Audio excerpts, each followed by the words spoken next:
Well, by all accounts, it has been very loud here. There have been plenty of people that are very vocal about this issue. I'll step out of the way. Just a few minutes ago, they wrapped up a bunch of speakers on a podium. Now you see a bunch of people lining the sidewalk here at Military Trail and Gun Club Road. Hundreds of people, as we mentioned, are out here outside of the Supervisors of Elections office in West Palm Beach. There are two sides who both say they deserve more money for their schools. Take a listen. Don't steal our votes!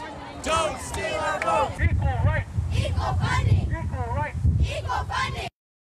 On one side, students, parents, and educators fighting for school funding. On the other side, charter school students, parents, and educators who say they deserve some of that money.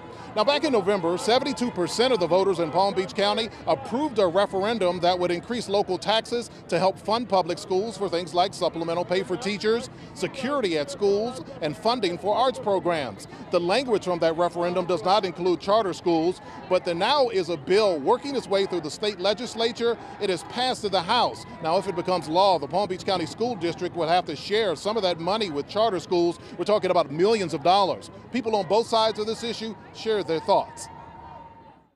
If they want the equal parts and the equal rights, they should be having the same regulations that teachers have to do. They have to follow the same requirements that we do. I'm not opposed to charter schools getting any portion of the money, if that's the case, but we voted it in.